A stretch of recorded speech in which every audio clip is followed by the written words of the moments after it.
maaelemendiga puhastamise alla käib näiteks üks viis, mis on minu jaoks palju naljakas, on maa sisse kaevamine. Minu jaoks on ta kohmakas ja tüütu, sest see maa sees peavad olema nad vähemalt mingi 24 tundi. Kindlasti tuleb vaadata, et need kristallid, mis me maa sisse kaevame, taluksid niiskust.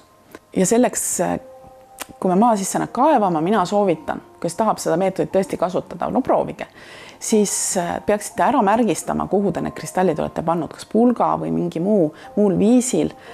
Kõige soovitav on isegi niimoodi, et te panete klaaskausi sisse näiteks või mingi muu kausi sisse need kristallid ja siis panete selle mulla sinna peale, sest mul on endal kogemusi, kus ma ei leidnud oma kristalle lihtsalt üles.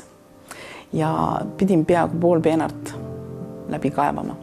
Ja muidugi need, kellel on koerad armastavad neid kristalle üles kaapida, nii et sel ajal muidugi koeri mitte aeda lasta. Kristalle võib enne maa sisse puhastamist panna ka riidest koti sisse. Kindlasti mitte ei tohi kasutada kilekotti, sest kristallid seda materjali ei armasta. Naturaalne hingav materjal võiks olla. Minu pärast see võib ka mingi võrk olla, selline võrgu sisse. Aga maaelemendi alla käib ka soolaga puhastamine. Selleks oleks siis hea võtta, ma võtan siin praegu klaaskausi, mul on siin Himaalaja sool ja paneme selle soola siia kausi sisse ja siia kausi soola peale paneme siis kristallid. Te võite panna kas soola peale niimoodi või siis täitsa soola sisse, kuidas tahate. Ja siin ta võiks ka näiteks üleöö siin kausi sees olla, annate sellele soolale ülesande, ta puhastaks need kristallid ära, ehk siis ütlete jälle taotluse. See on iseenesest üks hästi tõhus puhastusmeetod, sest sool on teada tuntud puhastaja, isegi meditsiinis kasutatakse soola väga edukalt. Ja miks see sool nii hästi puhastab? Nimelt on sool ka kristall. Sool on, nagu me eelmistes saadetes oleme rääkinud kristallistruktuuridest, siis sool on kuubilise struktuuriga kristall. Ja kõikidel kristallidel on see omadus, et nad võtavad keskkonnast informatsiooni enda sisse.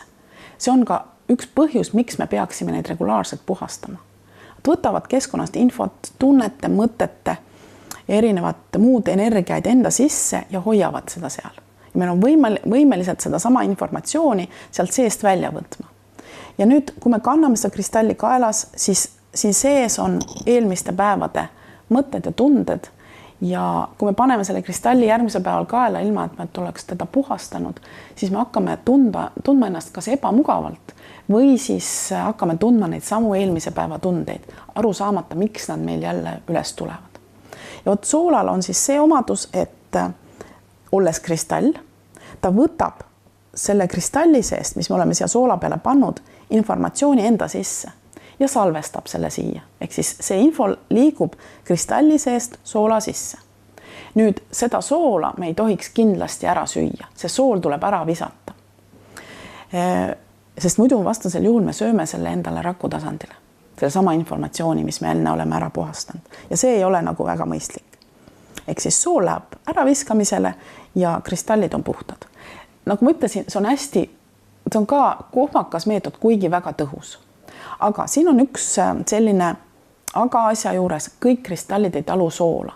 Osasid kristalle näiteks sool söövitab ja muutuvad pealt väga koledaks. Üks sellistest kristallidest on näiteks malahiit, mis ei talu kindlasti soola. Teiseks on hematiit näiteks, mis ei talu kindlalt soola. Ja neid kristalle on veel. Näiteks lapislaasuli ei talu soolaga puhastamist. Et sellisel juhul kasutatakse sellist meetodit nagu mittekontaktne soolaga puhastamine. Selleks võetakse seesama soolakaus, nagu mul praegu on, kõlbab täiesti. Ja selleks on vaja ühte teist anumat. See pannakse siia soolakausi sisse. Niimoodi, et ta on enam-vähem siin soolaga vähemalt siia ääreni kohakuti. Ja nüüd selle sisemise kausi sisse me paneme need kristallid, mis ei talu soolaga puhastamist. Et siis niimoodi. Ja nüüd see sool võtab, see oleks kindlasti hea, kui klaaskauss on, mitte mingist muust materjalist. Nüüd sool võtab selle informatsiooni läbi klaaskausi, mis on oma olemuselt nagu sünteetiline mäekristall, võtab selle info siit kristallide seest läbi selle klaasi enda sisse ja hoiab seda seal. Ja need kristallid ei pea füüsiliselt olema soolaga kokkupuutes, ehk siis nad ei söövitu nii nagu puhtalt soola peal või soola sees olevad kristallid. Aga puhtaks nad saavad väga efektiivselt endiselt, aga sool tuleb ikkagi ära visata. Üks puhastusmeetod on olemas veel, selleks läheb tarvis vett. Ma tean paljudes kohtades internetist on ka lugeda, et kõige lihtsam on puhastada kristallid, lase voolava vee alt läbi ja kristallid on puhtad. See oleks tore küll, kui kõik kristallid taluks vett, aga kõik kristallid ei talu vett. Nad samamoodi vesi kahjustab neid ja mitte energeetiliselt, vaid füüsiliselt. Ja nad muutuvad pealt koledaks ja sellepärast see veega puhastamine ei sobi sugugi kõikidele kristallidele. Et veega puhastamine käib siis nii, et võetakse kristall, lased, linnainimesed saavad seda teha näiteks niimoodi, et võtavad voolava kraanivee, see kraanivesi võiks olla kindlasti külm kraanivesi ja lasete sellel külma kraaniveel sellest kristallist üle voolata. Samamoodi jälle tunnetades, millal see kristall annab selle informatsiooni, et nüüd on küll puhas. Ja üteldes, eks ju, selle taotluse, et palun puhasta see kristall mitte vajalikust energiast. Nüüd, ja kui te veega puhastate, siis soovitus on, et te ei kuivata neid kristalle puhtaks, vaid lasete, mina panen tavaliselt salvrätiku peale või mingi lina peale nad puhastuma või tähendab, ma panen kristallid salvrätiku või muu rätiku peale kuivama. Et nad ei talu sellist pühkimist, puhtaks pühkimist kõige rohkem, kui meil on kiire, siis me saame teha niimoodi, et me võtame salvrätiku sisse ja lihtsalt pigistame ta korraks ja siis on ta kuiv. Et nii see sobib kristallidele kõige paremini. Need inimesed, kes elavad maal ja kellel on võtta looduslik voolav vesi, siis tegelikult see oleks kristallidele kõige sobilikum, see meeldib neile kõige rohkem.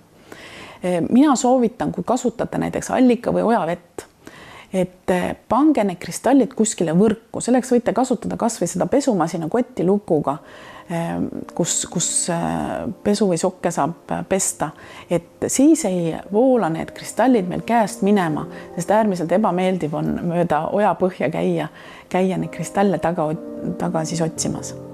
Et see siis sobib kristallidele veega puhastamisest kõige rohkem.